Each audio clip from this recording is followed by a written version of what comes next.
Video like जरूर कर लीजिए और ऐसे वीडियो लगातार फ्री में पाने के लिए चैनल को तुरंत सब्सक्राइब कर लीजिए और बेल आइकन को जरूर टैप कर लीजिए ताकि आगे भी सारे वीडियो आपको मिलते रहे। यूट्यूब में फॉलो करते हैं तो प्लीज ये वाला फ्री टेलीग्राम चैनल जरूर ज्वाइन कर लीजिएगा। सारे नोटिफिकेशन सारे अपडेट यहीं पे आते हैं, ध्यान रखिए। स्टडी फॉर सिविल सर्विसेज के द्वारा यूपीपीएससी अपर प्रीलिम्स 2025 के पेपर के लिए हमने पेड ग्रुप शुरू कर दिया है। 3 मार्च 2025 से पेड ग्रुप शुरू कर दिया गया। यूपीपीएससी अपर प्रीलिम्स 2025 की शुरुआत से इसमें तैयारी कराई जाएगी। 2024 के प्रीलिम्स का रिजल्ट आ चुका है, तो अब लोगों में क्लैरिटी भी आ चुकी है कि क्या आपको मेंस की तैयारी करनी है, मेंस 2024 की, या फिर आपको तैयारी करनी है यूपीपीएससी अपर प्रीलिम्स 2025 की। रिजल्ट आने के बाद ये क्लैरिटी आ चुकी है। कुछ लोगों ने अपना कट ऑफ मिस कर दिया है 2024 का और 2025 के लिए तैयारी करना चाहते हैं, वो इस ग्रुप में आ सकते हैं। शुरुआत से इसमें तैयारी होगी, जो भी गलतियां आपकी रही वो इसमें सुधर जाएंगी इस पेड ग्रुप में। जो लोग एकदम से शुरुआत से तैयारी करना चाहते हैं, आपने पहली बार फॉर्म भरा है 2025 में, अभी फॉर्म चल रहे हैं, तो यूपीपीएससी की तैयारी कैसे करें, आप इसके बारे में कंफ्यूज हैं। कई सारे लोग जो मार्केट में अलग अलग चीजें बता रहे हैं, सही चीज क्या है उसके बारे में बात करेंगे। स्टडी फॉर सिविल सर्विस का परफॉर्मेंस क्या रहा है इसके बारे में छोटा सा ग्लिम्स मैं आपको शुरू में ही दे दूंगा। फिर ओवरऑल हम स्ट्रैटेजी के बारे में बात करेंगे, किस तरीके से 2025 के यूपीपीएससी के पेपर में आप अपना प्रीलिम्स का कट ऑफ निकालना सुनिश्चित कर सकते हैं। 2024 के मेंस की तैयारी के लिए भी हमने पेड ग्रुप शुरू कर दिया है, उसका अलग वीडियो आएगा स्ट्रैटेजी का, उसको आप देख लीजिएगा। पेड ग्रुप पे जो लोग आ चुके हैं मेंस वाले पेड ग्रुप में, उनकी आंसर राइटिंग प्रैक्टिस शुरू हो जाएगी और उनको स्टडी मटेरियल मिल चुका होगा, उनकी हिंदी प्रैक्टिस चल ही रही होगी। 2025 के अपर प्रीलिम्स के बारे में इसमें बात करेंगे। 2024 के बारे में जरूर इस पर बात करेंगे, क्या क्या यहाँ पे गलतियां आपकी रही, जो फर्स्ट टाइमर्स थे, और किस तरीके से आप उन गलतियों को आगे ना दोहरा करके 2025 में आप तो सिलेक्शन लेना सुनिश्चित कर सकते हैं, इस बारे में बात करेंगे। पिछली बार 900 प्लस तक सीटें हो चुकी हैं, अभी 200 पर अभी नोटिफिकेशन आए, लेकिन निश्चित तौर पर इतनी नहीं रहेंगी, लगातार बढ़ेंगी सीटें। तो कितना कट ऑफ हमको टारगेट करना है, शुरुआत से तैयारी कैसे की जाती है, यूपीपीएससी के एस्पिरेंट शुरुआत के 1-2 सालों में अपने गलतियां क्या क्या करते हैं, कैसे अपने 1-2 साल गंवा देते हैं, उसके बारे में चर्चा करेंगे थोड़ा सा, और सही स्ट्रैटेजी क्या होनी चाहिए इसके बारे में बात करेंगे। स्टडी फॉर सिविल सर्विस के पेड ग्रुप में क्या क्या मिलेगा, कैसे आपको सपोर्ट किया जाएगा हमारी टीम के द्वारा, आपके कट ऑफ निकालने के टारगेट के लिए, सब कुछ इसमें करके बात करना शुरू करेंगे। जो लोग स्टडी फॉर सिविल सर्विसेज को देख रहे हैं यूट्यूब में और हमारे सोशल मीडिया प्लेटफॉर्म्स में, हमारी जो ऑनलाइन कोचिंग पेड ग्रुप के नाम से चलती है टेलीग्राम पर, लगातार 8-9 वर्षों से हम सिलेक्शन दे रहे हैं प्रीलिम्स में और मेंस में, पिछले 5-6 वर्षों से जब से हमने मेंस का शुरू किया है, और प्रीलिम्स का 8-9 वर्षों से जो चल रहा है, लगातार सबसे ज्यादा सिलेक्शन ऑनलाइन प्लेटफॉर्म में स्टडी फॉर सिविल सर्विसेज के ही होते रहे हैं। सारे प्रूफ वगैरह हम लोग हमेशा आपको साझा करते हैं, थोड़ा सा मैं आपको दिखा भी दे रहा हूँ। 2025 में जो लोग स्टूडेंट्स आए उनके मनोबल को बढ़ाने के लिए ये सहायक सिद्ध होगा, इस वजह से इसको दिखा रहा हूँ। आप लगातार देखिए, जो लोग भी पेड ग्रुप में ज्वाइन करे और स्टडी करे वो लोग सिलेक्ट हुए हैं। हम ये कभी नहीं क्लेम करते हैं कि स्टडी फॉर सिविल सर्विसेज को ज्वाइन करना ही सिलेक्शन की गारंटी है, ऐसा जो है शब्द जाल हमने कभी नहीं फेंका है, ना ही हमारी पूरी टीम जो है इसमें विश्वास करती है कि स्टडी फॉर सिविल सर्विसेज को सिर्फ ज्वाइन करने मात्र से आप सिलेक्ट हो जाएंगे। लेकिन स्टडी फॉर सिविल सर्विसेज को ज्वाइन करने के बाद जो भी स्ट्रैटेजी हम जैसे आपको बताते हैं, जैसे ये 2025 के स्टूडेंट्स का स्ट्रैटेजी वीडियो है, हमने 2024 में भी इसको दिया था, तो स्ट्रैटेजी के हिसाब से हमारे स्टडी मटेरियल को फॉलो करते हुए, जो आपके लिए सिलेक्शन मटेरियल साबित हो जाता है एग्जाम के बाद, इसको फॉलो करते हुए, हमारे प्रैक्टिस रिसोर्सेज को फॉलो करते हुए, जिसमें इंटेंस प्रैक्टिस होती है, यहाँ पर सिर्फ पीवाईक्यूज इधर उधर करके नहीं दिए जाते हैं। पीवाईक्यू से आ भी नहीं रहा है और पीवाईक्यू कंपाइलेशन बिल्कुल बेकार साबित हुई है इस बार भी, डायनामिक पैटर्न के अनुरूप। जिन लोगों ने नहीं तैयारी की है, स्टैटिक की अच्छे से नहीं तैयारी की है स्टैंडर्ड सोर्सेज से, और करंट अफेयर की जिन लोगों ने नहीं तैयारी की है उनका नहीं हो पाया। और कुछ लोग ऐसे भी थे जो बहुत साल से अपना प्रीलिम्स निकालते आ रहे थे, लेकिन 2025 में अपना प्रीलिम्स उन्होंने मिस किया। तो स्टडी फॉर सिविल सर्विसेज को जो लोग ज्वाइन करते हैं और लगातार जो है हमारे स्टडी मटेरियल से पढ़ते हैं, हमारे प्रैक्टिस रिसोर्सेज से प्रैक्टिस करते हैं, और जो भी चीज़ें बताई जाती हैं उसको अक्षराक्षर फॉलो करते हैं, तो आपका सिलेक्शन हो जाता है। कई सारे लोगों का हुआ है, पहले भी हुआ है और आगे भी लगातार होता रहेगा, क्योंकि स्टडी फॉर सिविल सर्विसेज का लक्ष्य ही है अपने ज़्यादा से ज़्यादा स्टूडेंट्स को, अपने पेड ग्रुप में एनरोल होने वाले स्टूडेंट्स को सिलेक्ट कराना, प्रीलिम्स में मेंस में भी। लगातार आप देख सकते हैं सारे प्रूफ जो हमने इसमें कलेक्ट करके दिए थे, और काफ़ी ये खुशी का मौका भी होता है किसी भी टीचर और किसी भी इंस्टीट्यूट के लिए जब हमारे स्टूडेंट्स जो है साल भर की मेहनत के बाद सिलेक्ट भी होते हैं। ठीक है, ये सबसे टफ पेपर बताया जा रहा था 2018 के बाद से, पैटर्न चेंज होने के बाद से सबसे टफ पेपर अभी तक का था। और टफ अगर ना भी माने, इसको ट्रिकी मान ले, लेकिन लेंदी अब तक का सबसे लेंदी पेपर था, 36 पेज में छप करके आया था। ठीक है, 36 पेजेस में, और इसमें लंबे लंबे सवाल पूछे गए थे, और एक नया आयाम यूपीपीएससी ने सेट किया है, जिसमें आप देखेंगे कि बहुत ही कम क्वेश्चन इजी लेवल के पूछे थे। वन लाइनर क्वेश्चंस की संख्या बहुत ही कम थी, ज्यादातर question multiple statement, assertion reason वाले, मैचिंग वाले सवाल थे। कंसेप्चुअल सवाल भी थे इस बार काफी सारे, फैक्चुअल भी थे, लेकिन अलग तरीके से पूछे गए थे। तो जो है हमारे इनिशिएटिव से, हमारे पेड इनिशिएटिव से, फ्री इनिशिएटिव से भी कई सारे लोग सिलेक्ट हुए हैं। सभी को बहुत बहुत शुभकामनाएं। कई सारे लोग मेंस में भी इनरोल हुए हैं और वो अपनी पढ़ाई यहाँ पे शुरू कर चुके हैं। 2024 का प्रीलिम्स जिन लोगों ने मिस कर दिया है, आप 2025 वाले बैच में आए हैं, शुरुआत से स्ट्रैटेजी वीडियो को सुनिए और शुरुआत से फॉलो करना शुरू करिए। आप गांठ बांध लीजिए कि स्टडी फॉर सिविल सर्विस की स्ट्रैटेजी के हिसाब से, हमारे स्टडी मटेरियल और रिसोर्सेज के हिसाब से ही आपको आगे बढ़ना है और लगातार कंसिस्टेंसी आपको बना के रखनी है। कंसिस्टेंसी मेंटेन करना, सारी चीज़ों को रिलीजियसली फॉलो करना, पढ़ाई में लंबा ब्रेक ना देना, ये सब काम जो है स्टूडेंट्स का होता है। इसमें कोई भी इंस्टीट्यूट, कोई भी एक्सटर्नल फोर्स आपकी सहायता नहीं कर सकता। कंसिस्टेंसी, रेगुलरिटी, डिसिप्लिन, ये सब अगर आप मेंटेन करेंगे, सारा एक्सटर्नल सपोर्ट जो भी ज़रूरी होता है एग्जाम क्लियर करने के लिए, वो स्टडी फॉर सिविल सर्विसेज की टीम आपको प्रोवाइड करेगी। कई सारे लोग जो पहले सिलेक्ट हो चुके हैं, वो लोग भी स्टडी फॉर सिविल सर्विसेज को ही फॉलो करते हैं अपनी रैंक वगैरह इंप्रूव करने के लिए। तो इस तरीके से हमने एक पूरा इकोसिस्टम जो बनाया था काफ़ी मेहनत करके, वो स्टूडेंट्स को अब एक्चुअली बेनिफिट करने लगा है। आयोग जैसे जैसा पेपर बना दे, इजी से मॉडरेट से डिफिकल्ट लेवल का, आप लोग जो है अगर रिलीजियसली फॉलो करेंगे स्टडी फॉर सिविल सर्विसेज को, हमारे बताए हुए पाथ पर चलेंगे, तो निश्चित तौर पर सिलेक्ट हो सकते हैं। 2024 के प्रीलिम्स के बारे में थोड़ा सा बात कर लेते हैं, क्योंकि काफ़ी चर्चा का विषय एक बार फिर से बना हुआ है। रिजल्ट आने के बाद कट ऑफ लोग जो एंटिसिपेट कर रहे हैं, एक दूसरे के मार्क्स वगैरह शेयर करके, उससे कुछ कुछ चीज़ें यहाँ पे पता चलती हैं। यूआर ओबीसी का जो कट ऑफ है, ये 76 से 77 क्वेश्चंस के बीच यहाँ पर समझ में आ रहा है, जैसे जैसे लोग अपने मार्क्स वगैरह शेयर कर रहे हैं। 78 क्वेश्चन पर किसी का हुआ है।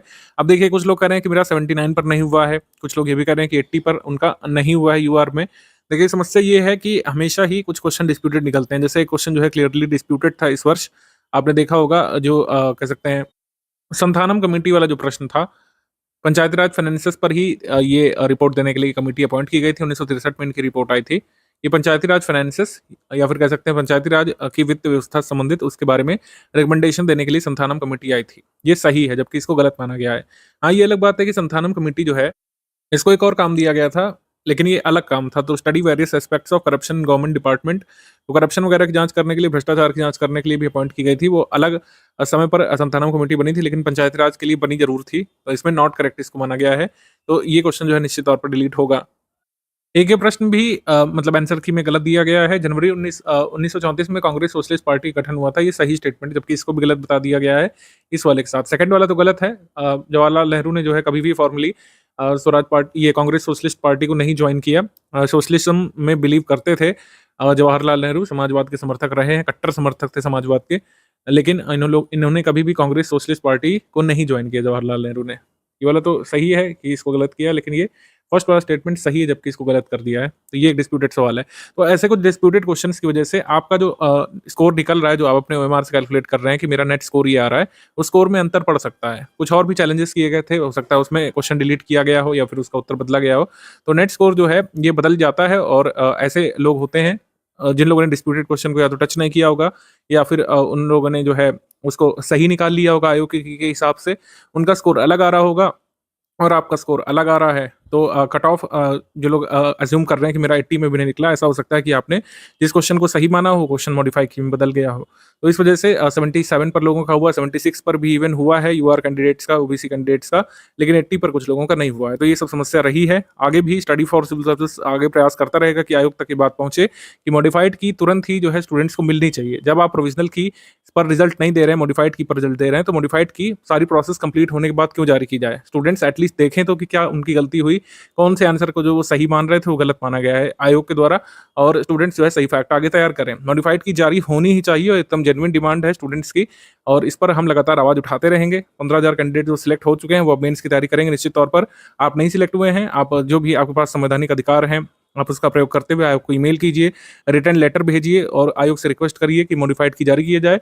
और स्टूडेंट को जानने का अधिकार है कि जिस मॉडिफाइड की पर प्रोविजनल रिजल्ट जारी किया गया है, उस मॉडिफाइड की में क्या उत्तर बदला गया था, क्या उत्तर डिलीट हुआ था, ये बताना चाहिए एस्पिरेंट को, जैसे अन्य जगह पर बताया जाता है। अन्य कॉम्पिटिटिव एग्जाम में मॉडिफाइड की बताई जाती है, जैसे एमपीपीएससी में भी है। एमपीपीएससी में जो फाइनल की आती है रिजल्ट के समय, वो पब्लिश होती है। ठीक है, स्टूडेंट को पता चलता है कि हाँ अच्छा, ये 100 क्वेश्चन थे तो 3 डिलीट हो गए, या फिर 3 के उत्तर बदल दिए गए, या फिर 2 डिलीट हुए, 2 के उत्तर बदल दिए गए, तो अपना स्कोर रिकैलकुलेट कर पाता है और संतुष्ट होता है कि चलिए मैं नहीं सिलेक्ट हुआ, क्यों नहीं सिलेक्ट हुआ, उसका रीजन उसके पास होता है। तो इसी वजह से कुछ लोग कैंडिडेट जो है 76 से 70 क्वेश्चन पर सिलेक्ट हुए हैं और कुछ नहीं सिलेक्ट हुए हैं। सीसैट में भी कुछ लोग जो है फेल हुए थे और उसकी वजह से भी नहीं हो पाए।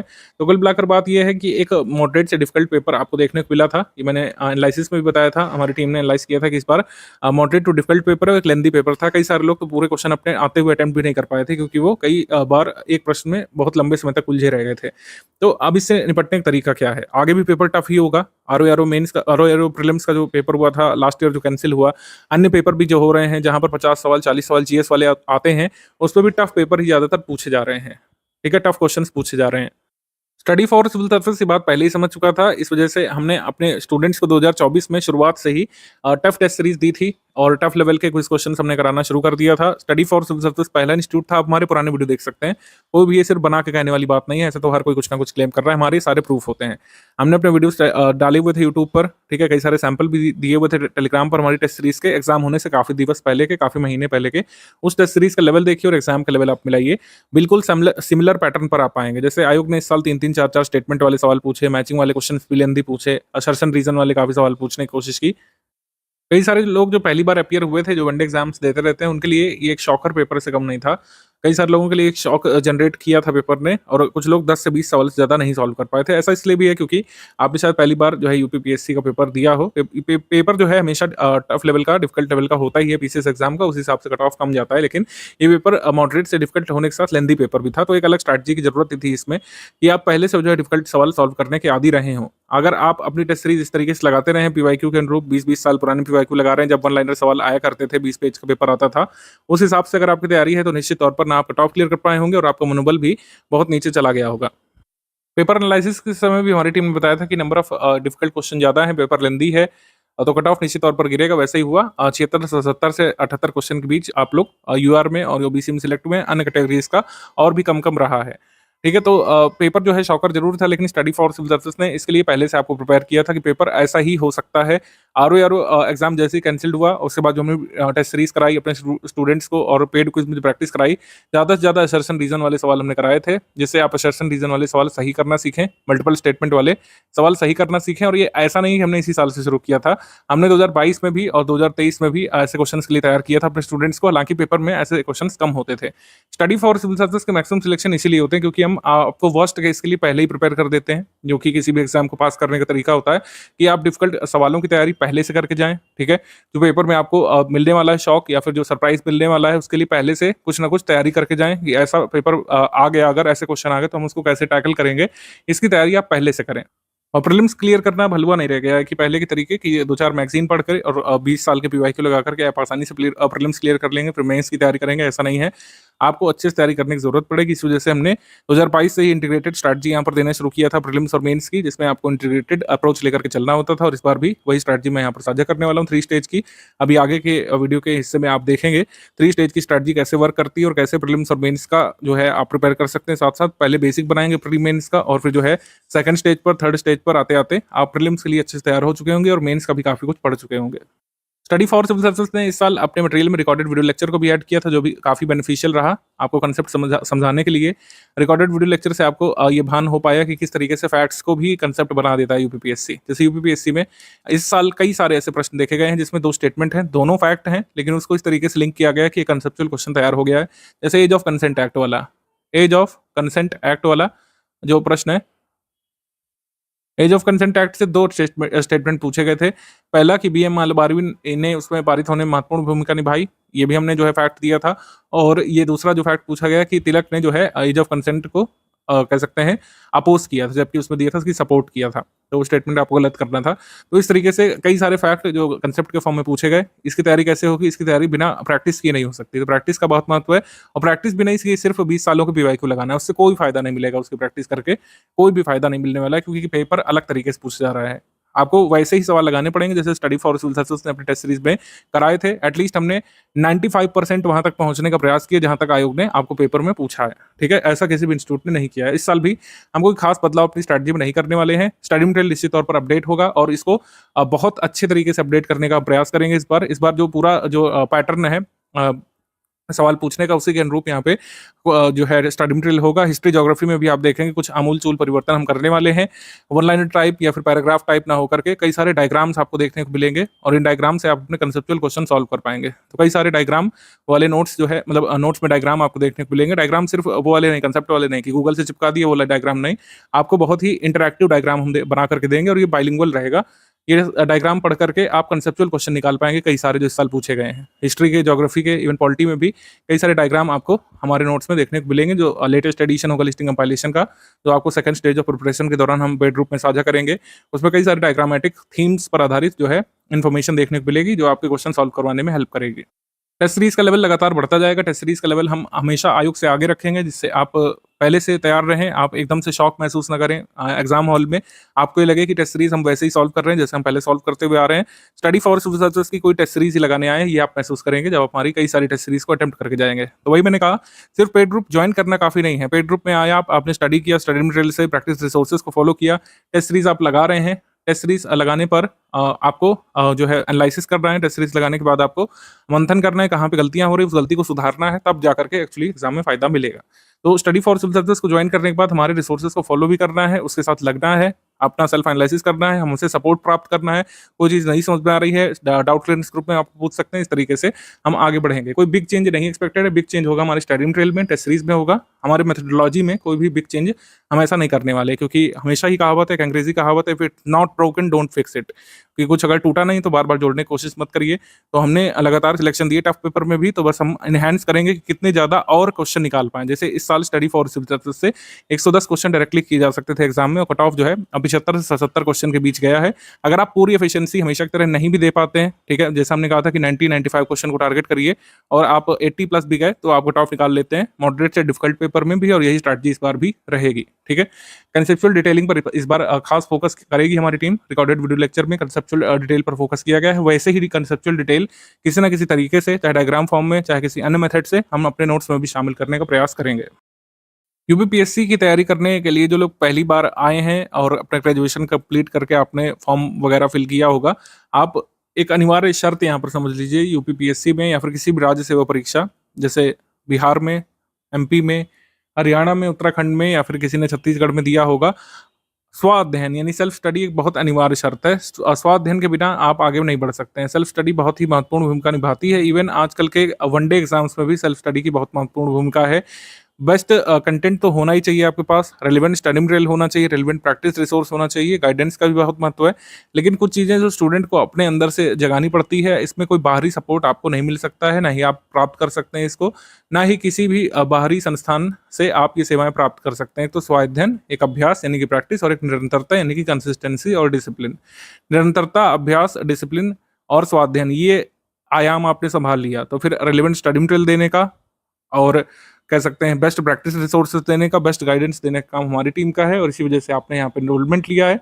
आपने जो फीस सबमिट की है उसके लिए हम पूरा, मतलब उसको, उसके एवज में हम पूरा प्रयास करेंगे कि आप हमारे इंस्टीट्यूट में आते हैं तो आप निश्चित तौर पर सिलेक्ट हों। आप प्री वाले ग्रुप में आए तो प्री में सिलेक्ट हो, मेंस वाले ग्रुप में आए तो मेंस आपका जरूर निकले। फिर इंटरव्यू का गाइडेंस तो फ्री ऑफ कॉस्ट हमारे पूरे स्टूडेंट ही कर देते हैं, ज्ञान सर उसमें इन्वॉल्व होते हैं, वो अलग चीज़ है। लेकिन प्री मेंस में अगर आप हमारे यहाँ पर एनरोल हुए हैं तो हमारी टीम का प्रयास रहता है कि आप सिलेक्ट हो निश्चित तौर पर।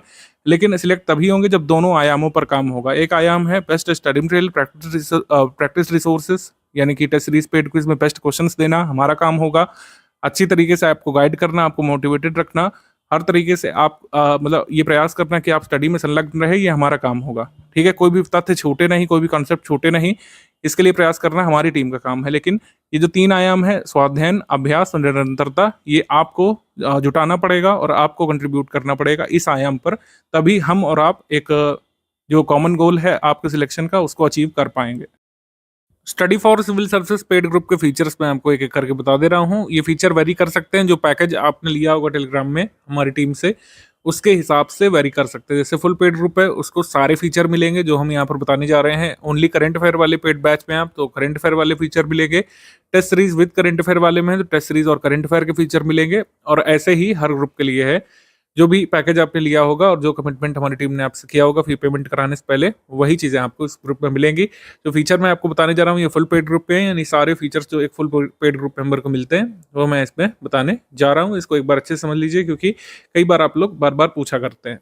तो इस ग्रुप में डेली करंट अफेयर की पीडीएफ जो है पेड ग्रुप मेंबर्स को मिलती है। फुल पेड वालों को दोपहर 3 से 4 बजे तक आ जाती है।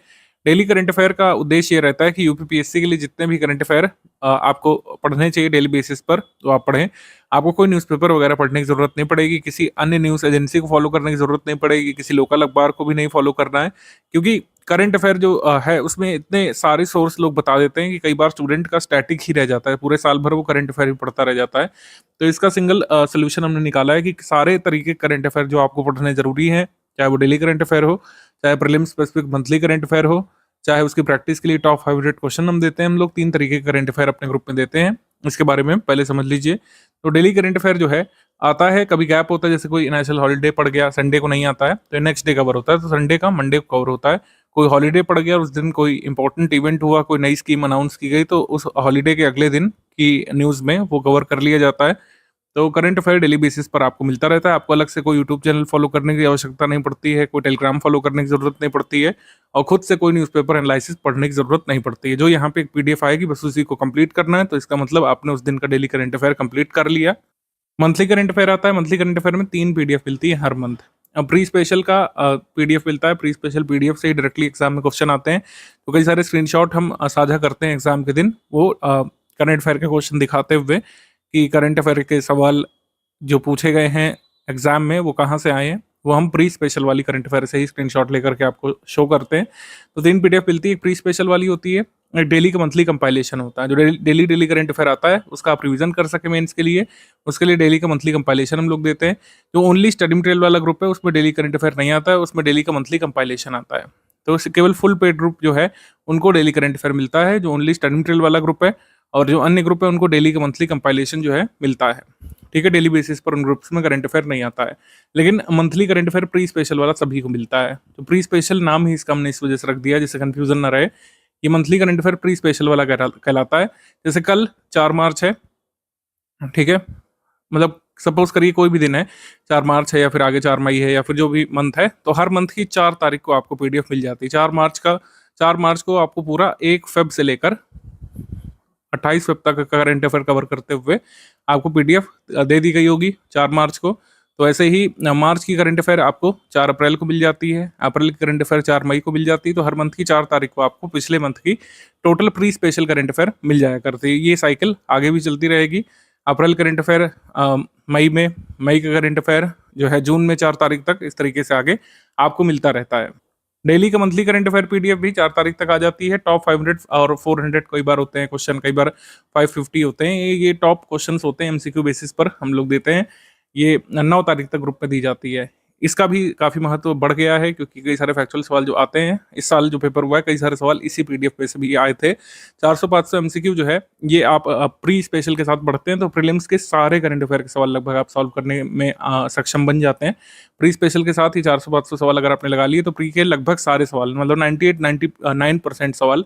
और नंबर की बात करें तो अगर 35 सवाल आएंगे आपके एग्जाम में तो आप 32-33 तक करने की स्थिति में आ सकते हैं, यानी कि जितना कट ऑफ मार्क्स जाने वाला है उसका 45% आप ऑलरेडी स्कोर कर लेते हैं इससे। तो काफ़ी बेनिफिशियल होता है हमारा करंट अफेयर। प्री स्पेशल वाला आपको पढ़ना होता है अपने प्रीलिम्स एग्जाम के लिए। बाकी प्री करंट अफेयर में और मेंस का जो ये डेली आता है करंट अफेयर, इसमें क्या महीने अंतर होता है, इसके लिए मैंने पूर्व के ग्रुप में एक वीडियो बनाया था, उस वीडियो को मैं इस हिस्से से इसमें जोड़ दे रहा हूँ जिससे आप डेली करंट अफेयर में और मंथली करंट अफेयर में जो अंतर है स्पष्ट तौर पर समझ जाएं। दोनों तरीके करंट अफेयर एक पीडीएफ की उपयोगिता क्या है इसको समझ जाएं, फिर हम लोग आगे बढ़ते हैं। यूपीपीएससी 2025 के प्रीलिम्स ग्रुप में अगर आप आ गए हैं तो ये समझिए कि डेली करंट अफेयर और मंथली करंट अफेयर में क्या अंतर होता है। स्ट्रैटेजी में मैं कई बार ये चीज़ क्लियर कर चुका हूँ, लेकिन कई बार डाउट अलग अलग से आ रहे हैं तो मैं आपको बता रहा हूँ डेली करंट अफेयर और मंथली करंट अफेयर में क्या डिफरेंस होता है। स्टडी फॉर सिविल सर्विस का जो डेली करंट अफेयर होता है वो 5-6 पेजेस डेली बेसिस पर आपको मिलते हैं। जैसे न्यूज़पेपर आप लोग स्टडी करते हैं वैसे ही इसको मानिए, न्यूज़पेपर का सब्स्टिट्यूट है ये। जितना भी जानकारी आपको चाहिए क्या हो रहा है डेली बेसिस पर, कैसे कैसे सीक्वेंस ऑफ इवेंट हो रहे हैं, कोई नई स्कीमें अनाउंस हो रही हैं, नई घटनाक्रम हो रहे हैं, सुप्रीम कोर्ट में कोई नया केस आ रहा है, आपके सिलेबस से जो चीज़ें जरूरी जुड़ी हुई हैं वही यहाँ पे बताई जाती हैं। आपने देखा होगा न्यूज़ प्योरली जो है सिलेबस बेस्ड होती है, उसमें लिखा भी रहता है कि न्यूज़ जो है मेंस पेपर के GS1 के लिए जरूरी हो सकती है, GS2 के लिए, GS3 के लिए, कई बार GS4 वाली न्यूज़ भी हम लोग देते हैं समय समय पर। अब मेंस के लिए इसका रेलेवेंस ज़्यादा रहता है क्योंकि मेंस के जीएस सिलेबस के हिसाब से आपको दिया जाता है। प्रीलिम्स का और मेंस का जो सिलेबस है आपने देख ही लिया होगा, स्ट्रैटेजी में काफ़ी अलग तरीके का होता है और क्वेश्चन पूछे जाने का तरीका, पूरा पेपर ही अलग तरीके का है। प्रीलिम्स क्या है, जीएस पेपर 1 ऑब्जेक्टिव पेपर है, जबकि मेंस सब्जेक्टिव पेपर, इसी वजह से इन्फॉर्मेशन यहाँ पे ज़्यादा चाहिए। आपने देखा होगा किसी भी इन्फॉर्मेशन का 360 डिग्री एनालिसिस उसमें दिया रहता है। कोई न्यूज़ हुई, कोई कोर्ट केस आया, उसका क्या सिग्निफिकेंस है, हिस्टोरिकल बैकग्राउंड क्या है और आगे की राह क्या हो सकती है, ये भी उसमें बताया जाता है। तो इसलिए डेली करंट अफेयर आपको पढ़ने के लिए कहा जाता है कि आप केवल रटे नहीं, रट के तो आप प्रीलिम्स वाला कर लेंगे, मंथली करंट अफेयर रट करके प्रीलिम्स में मैक्सिमम क्वेश्चन आप निकाल लेंगे, लेकिन मेंस भी तो देना है ना। क्या मेंस नहीं देना है? प्रीलिम्स हमारी मंजिल नहीं है, मैं बार बार कहता रहता हूँ। सिर्फ प्रीलिम्स क्लियर करने के लिए आप नहीं स्टडी करते हैं। लॉन्ग टर्म स्टडी जो लोग करते हैं, जो सीरियस स्टडी करते हैं, वो मेंस क्लियर करके सिलेक्शन लेने वाली स्टडी करना चाहते हैं। तो मेंस के लिए रेलिवेंस जो आपका डेली करंट अफेयर उसका ज़्यादा है, प्रीलिम्स के लिए लो सिग्निफिकेंस हम लोग कह सकते हैं। ऐसा नहीं है कि प्रीलिम्स के लिए बिल्कुल काम का नहीं है आपका डेली करंट अफेयर, ये नहीं कहा जा रहा है, लेकिन मेंस को टारगेट करके इसको दिया जाता है, तो ये मेंस में आपकी हेल्प करता है। अगर आप डेली बेसिस पर नहीं पढ़ पा रहे हैं तो आप डेली का जो मंथली कंपाइल करके दिया जाता है उसको एक बार स्टडी कर लीजिए। और सारी इन्फॉर्मेशन डेली करंट अफेयर वाली लर्न करने की नीड नहीं होती, कई सारी चीज़ें अंडरस्टैंडिंग बेस्ड है, आपको उसको पढ़ करके समझ लेना है, आगे के लिए कनेक्ट करना है सिलेबस से बस। और कैसे कनेक्ट करना है सब स्ट्रैटेजी में मैं बता चुके हैं आपको। फिर एससीएस का जो मंथली करंट अफेयर है ये प्रीलिम्स स्पेसिफिक होता है, इससे मेंस में आपको कोई लाभ नहीं मिलने वाला है, ये मैं आपको बता चुका हूँ। प्रीलिम्स का करंट अफेयर इंटायरली डिफरेंट होता है मेंस के करंट अफेयर से। इन्फॉर्मेशन टू द पॉइंट रखी जाती है, आपने देखा होगा जो वन लाइनर जो हम लोग देते हैं या सेक्शन वाइज देते हैं, उसमें जितना इन्फॉर्मेशन जरूरी है जिससे क्वेश्चन बन सकता है प्रीलिम्स वाला, बस उसी को दिया जाता है। प्रीलिम्स के लिए इसका सिग्निफिकेंस बहुत ज़्यादा है। जब प्रीलिम्स नज़दीक होता है तो हम डेली करंट अफेयर पढ़ना बंद करा देते हैं अपने स्टूडेंट्स को, वो मंथली वाला ही तैयार करते हैं, और यूपी वाला जो मंथ में एक बार दिया जाता है उसको तैयार करते हैं। इन्फॉर्मेशन डेंस ये भी होता है जहाँ जहाँ पर जरूरी है, जैसे कोई स्कीम आई है तो स्कीम कहाँ से लॉन्च की गई, किस व्यक्ति ने लॉन्च की, किसको टारगेट करेगी, बेनिफिशियरीज कौन होंगे, इसके बेनिफिशियरीज को क्या बेनिफिट मिलने वाले हैं, सब कुछ हम इसमें कवर कराते हैं। और लेस नंबर ऑफ पेजेस में इसको रखने की कोशिश करते हैं, क्योंकि एग्जाम के समय इसको आपको बार बार मल्टीपल टाइम्स रिवाइज करना पड़ता है, जबकि डेली करंट अफेयर को मल्टीपल टाइम्स रिवाइज करने की जरूरत नहीं है। आप कोशिश करिए कि डेली बेसिस पर कवर करें और इसका लॉन्ग टर्म बेनिफिट आपको मिलता है, ठीक है। तो ये डिफरेंस होता है स्टडी फॉर सिविल सर्विस के डेली करंट अफेयर में और मंथली करंट अफेयर में, दोनों ही आपको अभी से कवर करना चाहिए 2025 वालों को खासकर। वर्ष 2025 में होने वाले अपर प्रीलिम्स एग्जाम के लिए करंट अफेयर यानी समसामयिकी हमको कितना तैयार करना है, किस ड्यूरेशन तक आपको समसामयिकी यानी कि करंट अफेयर तैयार करना है, इसके बारे में बात कर लेते हैं। हमेशा ही एक वर्ष की टाइमलाइन हम लोग फॉलो करते हैं और इसी से आपके 98% सवाल सॉल्व हो जाते हैं। 1-2% सवाल यानी 1-2 क्वेश्चन 2 वर्ष पहले के डेटा से, 3 वर्ष पहले के डेटा से भी आ जाते हैं, लेकिन वो या तो बहुत ही चर्चित कोई फैक्ट होता है जो अभी तक आपको स्मरण होना चाहिए वैसा होता है, जैसे SARS-CoV-2 के बारे में पूछा था इस साल।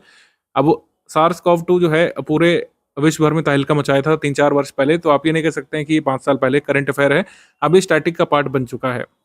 बहुत ही पुराना डेटा कई बार पूछ लेते हैं, 2.5 वर्ष पहले का, ठीक है, 3 वर्ष पहले का या 1.5 वर्ष पहले का, उसके लिए आप कुछ नहीं कर सकते, उस क्वेश्चन को फिर छोड़ ही देना समझदारी है।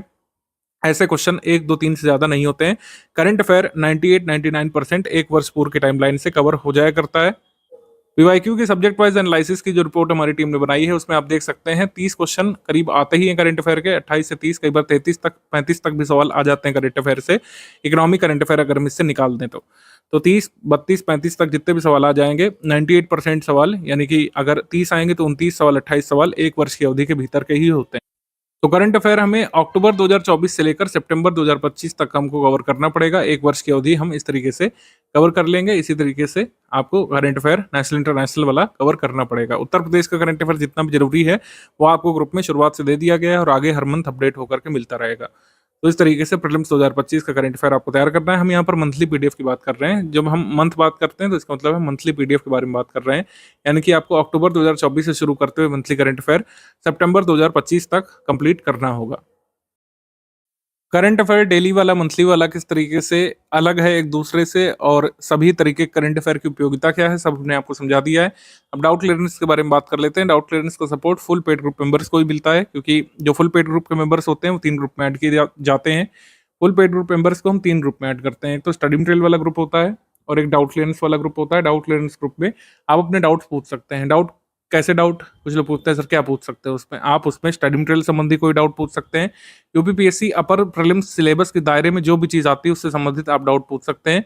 मेंस के डाउट यहाँ पर नहीं बताए जा सकते हैं। प्री संबंधित कोई भी डाउट आप यहाँ पर पूछेंगे उसको ज़रा भी मना नहीं किया जाएगा, और जब तक आप समझ नहीं जाते जिस हद तक, उस हद तक समझाने का प्रयास हमारी एडमिन टीम करती है।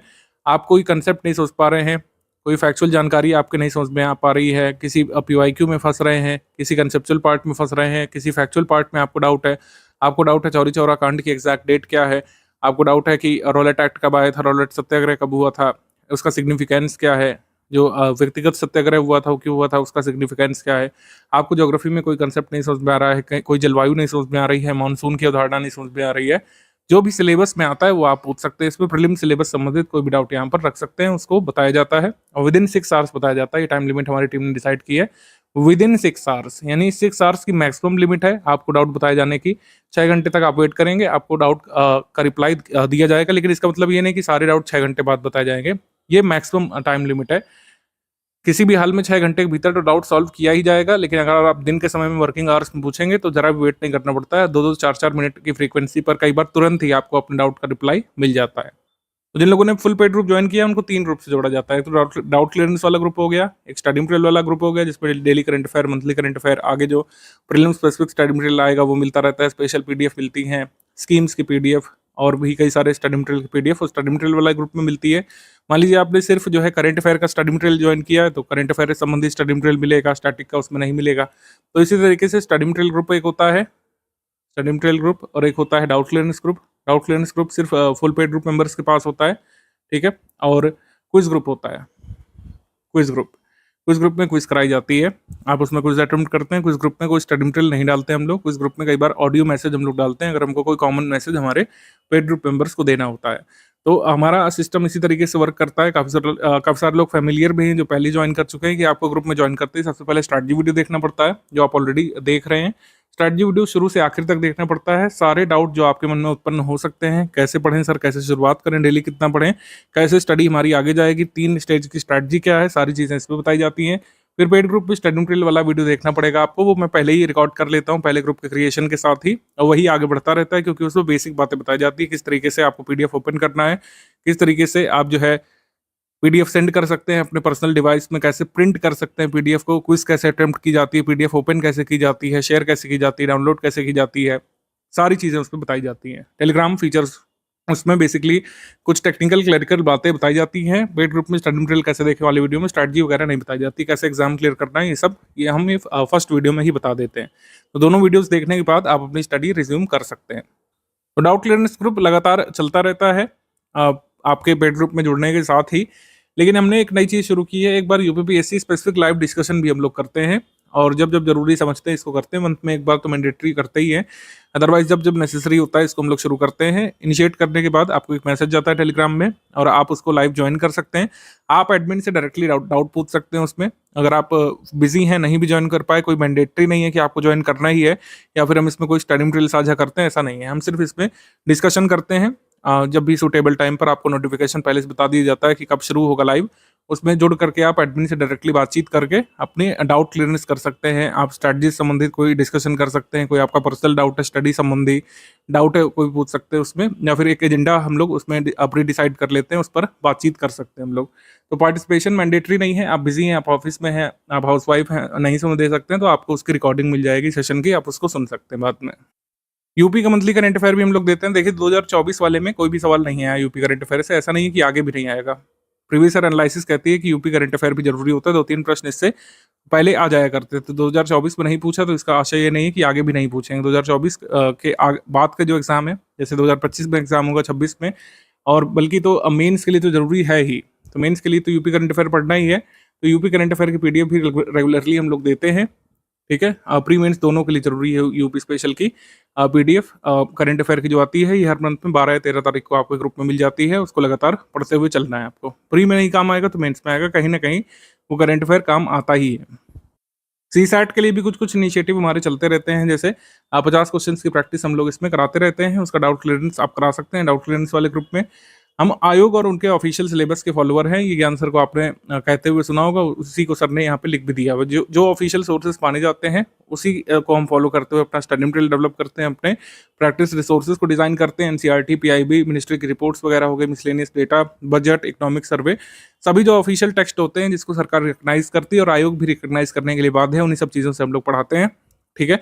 हम लोग पुराने घिसे पिटे सोर्सेज पीवाईक्यू वगैरह का नहीं यूज़ करते हैं, जिनको बार बार अपडेट करने की जरूरत होती है, लेकिन लोग करते नहीं है, हम करते हैं एक्चुअली। क्योंकि इस बार भी आप देखेंगे कई सारे लोग क्लेम कर रहे हैं कि 12-14 तक क्वेश्चन गलत हैं, वो एक्चुअली गलत है। उन लोग को ऑफिशियल सोर्सेज नहीं पता है। जो क्वेश्चन गलत है वो भी मैंने डिस्कस किए थे वीडियो की शुरुआत में। 1 और 2 क्वेश्चन आप बढ़ा लीजिए, 3-4 क्वेश्चन से ज़्यादा डाउट नहीं है। मतलब 3-4 क्वेश्चन से ज़्यादा इस बार भी डाउटफुल नहीं है। 2023 में भी नहीं थे, 2022 में भी नहीं थे। 3-4 से ज़्यादा डाउटफुल होते ही नहीं कभी। तो हम जो क्या काम करते हैं, ऑफिशियल सिलेबस को फॉलो करते हुए और आयोग जिन सोर्सेज को मानता रहा है उनको फॉलो करते हुए हमारा कंटेंट बनाते हैं। इसीलिए हमारा कंटेंट फुल प्रूफ होता है। कई बार लोगों को कंफ्यूजन भी होती है, उसको हम लोग क्लियर कर देते हैं। ऐसा नहीं है कि 101% जो है फुल प्रूफ कोई भी मटेरियल हो सकता है। कोई भी प्रिंटेड सामग्री है उसमें एरर की गुंजाइश होती है, टाइपिंग एरर, ठीक है, ग्रामेटिकल एरर की गुंजाइश होती है, सिंटेक्सियल एरर की गुंजाइश होती है, उसको हम लोग प्री से पहले सही कर लेते हैं। तो बार बार इसमें डाउट करने की जरूरत नहीं। अगर आप ट्रस्ट करके ग्रुप में आए तो आपको ट्रस्ट करना चाहिए। स्टडी फॉर सिविल सर्विस पिछले 8-9 वर्षों से ऑनलाइन प्लेटफॉर्म पर सर्वाधिक सिलेक्शन देने वाला इंस्टीट्यूट रहा है, और ये काम जो है एक मेहनत से सिस्टमैटिक तरीके से आगे बढ़ते हुए ईमानदारी से कंसिस्टेंसी के साथ हमारी टीम ने अचीव किया है और आप इस पर ट्रस्ट कर सकते हैं। तो सारी चीज़ें फुल प्रूफ करके दी जाती हैं। अगर कोई थोड़ा बहुत एरर रह भी गया तो उसको हम लोग एग्जाम से काफ़ी दिन पहले आपको सही करा देते हैं। हम आपसे एक रिक्वेस्ट जरूर करेंगे कि हमारा ऑनलाइन प्लेटफॉर्म है, थर्ड पार्टी ऐप पर चलता है टेलीग्राम पर, तो टेलीग्राम के बेसिक फीचर्स क्या है उसको समझ लीजिए। कई बार आपकी फाइल डाउनलोड नहीं होती है या उसमें डाउनलोडिंग शुरू नहीं होती है या फिर डाउनलोड होने के बाद खुलती नहीं है, तो इसका सिंपल सोल्यूशन है, कैश मेमोरी वाले सेक्शन पे जाइए आप, डेटा एंड स्टोरेज सेटिंग में, तो कैश मेमोरी आप क्लियर कर लेंगे तो फिर से पीडीएफ डाउनलोड होने लगेगी, ओपन होने लगेगी। टेलीग्राम को अनइंस्टॉल करके फिर से लॉगिन कर लीजिए अगर टेलीग्राम आपका अच्छे से नहीं चल रहा है आपके डिवाइस में। टेलीग्राम जो है डेस्कटॉप पर भी चल जाता है, विंडोज में भी चल जाता है, मतलब मैक में भी चल जाता है और आईओएस में भी कई चल जाता है आसानी से। आईओएस में अगर टेलीग्राम ऑपरेट अगर आप करेंगे तो मैं रिकमेंड करूंगा कि उसका वेब वर्जन यूज़ करिए, ठीक है। टेलीग्राम का नेटिव ऐप यूज़ करने की जगह उसका वेब वर्जन यूज़ करेंगे तो ज़्यादा फायदे में रहेंगे, उसमें ज़्यादा फीचर्स हैं और क्रैश भी कम होता है। तो आईफोन या आईपैड या फिर और भी कोई डिवाइस अगर आप एप्पल द्वारा बनाए गए यूज़ करते हैं तो टेलीग्राम के वेब वर्जन का इस्तेमाल करिएगा, मेरा रिकमेंडेशन रहेगा इसमें। ग्रुप में ज्वाइन करते ही आपको जो सबसे पहला मैसेज देखना चाहिए वो पिंड कमेंट में देखना चाहिए। पिंड कमेंट में जो है सारी चीज़ें दी रहती हैं। सबसे पहले स्टार्ट जी वीडियो का लिंक, फिर पेड ग्रुप में स्टडी मटेरियल कैसे देखें का लिंक दिया रहता है, फिर स्टेप बाय स्टेप मैसेज का लिंक दिया रहता है। कई सारे जरूरी लिंक उसमें गिवन रहते हैं, उसको रिपोर्ट स्पैम नहीं करना है आपको, और वहाँ पर जो क्रॉस लिख करके आता है उसको क्रॉस पर क्लिक मत करिएगा वरना पिंड मैसेज आपका रिमूव हो जाएगा वहाँ से, फिर आपको दिक्कत होती है। ये जो पॉइंट नंबर 11 है इसको अच्छे से समझ लीजिए। R&D यानी रिसर्च एंड डेवलपमेंट आपको नहीं करना है, आपको यहाँ पे पढ़ना है, स्ट्रैटेजी फॉलो करना है, हमारे स्टडी मटेरियल को फॉलो करना है। कितनी बार लगातार हम लोग प्रूफ दे चुके हैं, पिछली बार मैंने बताया था, जिन लोगों ने माना उनका सिलेक्शन भी हुआ है। ये सिर्फ जितना दिया जा रहा है उतना पढ़ाई कर रहे हैं आपको और आपका कट ऑफ निकल जाएगा। फालतू में R&D करेंगे आप, अपना टाइम वेस्ट करेंगे और जो बहुमूल्य समय आप व्यतीत कर सकते थे स्टडी मटेरियल को पढ़ने में, वो समय धीरे धीरे चला जाता जाएगा। तो जो भी क्वेश्चन हम कराएंगे, जो भी टेस्ट सीरीज में सवाल हम पूछेंगे, हमारे स्टडी मटेरियल में जो भी डायग्राम वगैरह आगे बना होगा वो बिल्कुल अच्छे से स्टडी करके ही बनाया गया है, ये बात मन में बैठा लीजिए। मैंने कहा सिंटेक्शियल एरर हो सकती है, ग्रामेटिकल एरर हो सकती है, ठीक है, फैक्चुअल एरर होने की गुंजाइश बहुत ही कम होती है, स्पेलिंग एरर हो सकती है, उसको हम लोग सही करा देते हैं। R&D आपको नहीं करना है और गूगल भी आपको नहीं करना है। हर चीज़ गूगल से चेक करने वाले लोग जो होते हैं, जो फर्स्ट टाइमर्स होते हैं, उनके साथ बड़ी समस्या रहती है, वो हर चीज़ गूगल करना चाहते हैं जबकि गूगल पर सही रिजल्ट नहीं आता है। गूगल SEO पर काम करता है, सर्च इंजन ऑप्टिमाइजेशन पर। कोई भी पुरानी साइट जिसका SEO ऑप्टिमाइज्ड है वो रिजल्ट पहले शो होता है, तो इसका मतलब ये नहीं है कि वो सही डेटा है। भारत में आयरन ओर के रिजर्व में टॉप पर कौन है, इस समय सर्च करिए, आपको हर जगह अलग अलग डेटा मिलेगा। भारत में जो है कह सकते हैं सिल्वर का टॉप प्रोड्यूसर स्टेट कौन सा है, इसमें आपको अलग अलग डेटा मिलेगा, ऐसे ही कोल में मिलेगा। तो ये सारी चीज़ें हम आपको मिसलेनियस में देते हैं और वही एग्जाम में सही माना जाता है हमेशा ही, ठीक है। हिस्ट्री के आप फैक्ट ले लीजिए, कई बार आप खोजते रह जाते हैं, वो आपको नहीं मिलता है, लेकिन हमारे स्टडी मटेरियल में वो दिया रहता है वो चीज़। तो कहने का मतलब ये क्या है कि हमने अपने स्टडी मटेरियल को इतना फुल प्रूफ किया है, इतने सारे लोगों की कंटेंट टीम उस पर लगी हुई है, वो हजारों बार उस चीज़ को गूगल करके सही रिजल्ट ढूंढ के लिख चुके हैं। लेकिन अगर आप पहली बार करेंगे तो जाहिर सी बात है आप कंफ्यूज होंगे और हमारी एडमिन टीम को भी कई बार कंफ्यूज करने की कोशिश करेंगे कि सर गूगल तो ये दे रहा है। कई सारे लोगों का ये डाउट होता है कि सर गूगल पर तो ये आ रहा है, तो ऐसा नहीं है कि वो हर बार सही है। गूगल पर सही रिजल्ट कई बार आ जाता है शुरू में, लेकिन हर बार ऐसा हो ये पॉसिबल नहीं है। तो गूगल या तो सर्च करना आप ठीक से सीखें या तो हमारे डेटा को मानते हुए आगे बढ़िए, यही एक रास्ता है। जो लोग फर्स्ट टाइमर्स हैं उनके साथ ये भी समस्या रहती है कि वो सारे सवाल सॉल्व करना चाहते हैं, जबकि एग्जाम की डिमांड ये नहीं है। इस बार कट ऑफ कितना गया, जैसे मैंने बताया 76 से 79 क्वेश्चन के बीच सभी का हो गया, लेकिन टोटल क्वेश्चन कितने आते हैं 150। चलिए मान लेते हैं कि 2-4 इस पर डिस्प्यूटेड भी है, लेकिन 146 से 147 क्वेश्चन में आपको जो है 51-52% ही सही क्वेश्चन निकालने, नेगेटिव मार्किंग का इफेक्ट हटा करके, 1/3 की नेगेटिव मार्किंग है तो इसको निगेट करके आपको 76 से 79 के बीच पहुंचना है। तो इसका मतलब है काफी सारे क्वेश्चन आपको एग्जाम में छोड़ने भी पड़ेंगे। सारे क्वेश्चन के सही आंसर निकालना आयोग आपसे उम्मीद नहीं करता है, मतलब आयोग का कह सकते हैं डिमांड ही नहीं है कि ऐसा कोई कैंडिडेट हो जो प्री में हम उसी को सिलेक्ट करेंगे जो 150 में 149 सवाल सही करेगा। ऐसा तो क्राइटेरिया नहीं है, आपको सिर्फ कट ऑफ निकालना है, ठीक है। तो मेंस के लिए जो है आपको लगता है प्रीलिम्स क्लियर करने के बाद आंसर राइटिंग वगैरह शुरू करना है, तो इतना ऑब्सेस्ड मत हो जाइएगा किसी भी फैक्ट से, किसी भी विषय से। कई सारे लोग मैंने देखा है बहुत अच्छे स्टूडेंट होते हैं, लेकिन कई बार वो ऑब्सेस हो जाते हैं किसी भी विषय से कि इस विषय के सारे सवाल हम आयोग के पेपर में सही करके आएंगे, जबकि ऐसा हो ही नहीं सकता है। मैं आपको बता रहा हूँ, आप कितने बड़े स्कॉलर हो अपने सब्जेक्ट के, हिस्ट्री के हो, ज्योग्राफी के हो, पॉलिटी के हो, पॉलिटिकल साइंस के हो, साइंस के हो, इवन आप सारे सवाल नहीं निकाल पाएंगे। एक तो कारण ये होता है कि सारे सवाल तो सही होते भी नहीं, कुछ क्वेश्चन तो गलत भी होते हैं। तो सारे सवाल ना करने हैं, ना सारे सवाल सही होते हैं, ना ही सारे सवाल सही करना एग्जाम की डिमांड है। तो सारे सवाल नहीं सही करना है, लेकिन आपको उस नंबर तक पहुंचना है, वो कट ऑफ नंबर कहते हैं उसको, जिससे आपको मेंस का टिकट मिलेगा। बस यही आपकी स्ट्रैटेजी होनी चाहिए प्रीलिम्स की तैयारी के समय। तो पेड ग्रुप को सिर्फ ज्वाइन करना काफी नहीं है, सारे अपडेट्स फॉलो करने पड़ेंगे। सारे अपडेट्स का मतलब है जो आगे स्टडी मटेरियल दिया जाएगा उसको फॉलो करना है, जो अभी प्रेजेंट में दिया जा चुका है। प्रेजेंट में शुरुआत बेसिक से करनी है, अभी आगे 3 स्टेज स्ट्रैटेजी आप सुनिए, उसमें पता लगेगा बेसिक से कैसे शुरुआत करनी है, कौन सी बुक से। यूपीपीएससी 2025 से पहले कम से कम 6-7 हज़ार क्वेश्चन की प्रैक्टिस यहाँ पे करनी पड़ेगी, कम से कम। यहाँ पे लिखा है ये नंबर जो है 8 से 9 हज़ार भी पहुंच सकता है। आप ट्रोल करने को कर सकते हैं, लेकिन 8-9 हज़ार क्वेश्चन अब लगाना एग्जाम की डिमांड है और ये लगाने पड़ेंगे। प्रैक्टिस रिसोर्सेज का मतलब है स्टडी फॉर सिविल सर्विसेज की पेड क्विज, हमारा पीवाईक्यू कंपाइलेशन जो हमारी टीम ने छांट के क्वेश्चन जो है उसमें डाले हैं, पुराने क्वेश्चन में से छांट करके जो जरूरी हैं, रिलेवेंट क्वेश्चन अभी भी हैं, जो आपको एग्जाम में हेल्प कर सकते हैं, सिर्फ वो वाले क्वेश्चन हमारी टीम ने सिलेक्ट किए हैं, बस उसको लगाना है। स्टडी फॉर सिविल सर्विसेज की फ्रेश टेस्ट सीरीज और स्टडी फॉर सिविल सर्विसेज के एमसीक्यू बैंक जो मिलेंगे, बस उसी को सॉल्व करना है, इसी से पूरी नैया पार लग जाएगी कट ऑफ की। कई बार हमारे इंस्टीट्यूट के बहुत जेन्युइन एफर्ट्स को भी क्वेश्चन किया गया है, और उनमें से एक है कि क्या 9-10 हज़ार सवाल लगाना जरूरी है 150 क्वेश्चन वाले स्टेट पीसीएस के पेपर को करने के लिए यूपीपीएससी में। तो मैं आपको बता दूं, जिस हिसाब से पेपर आ रहे हैं, चाहे आप पेपर ले लीजिए 2024 वाला या फिर इससे पहले जो कैंसल्ड पेपर है आरओ वाला, इन दोनों को आप लोग देख लीजिए, बिना 9-10 हज़ार सवाल लगाए, क्योंकि सिलेबस बड़ा है इस वजह से 9-10 हज़ार, कोई हमको नंबर नहीं अचीव करना है, यहाँ पर क्वांटिटी से मतलब ही नहीं है। जिस हिसाब से पेपर आ रहा है उसकी डिमांड को पूरा करने के लिए, हमको कट ऑफ निकालने की डिमांड को पूरा करने के लिए 9-10 हज़ार क्वेश्चन लगाने ही पड़ेंगे, क्योंकि बड़ा सिलेबस है। छोटा सिलेबस होता तो 2-3 हज़ार क्वेश्चन से भी काम हो जाता। अब जैसे ल्यूपिक्स मिशन से ये 2 स्टेटमेंट वाला प्रश्न पूछा गया था, इसमें कई सारे लोग कंफ्यूज हुए हैं और उन लोगों ने जो है गलत किया है इसको।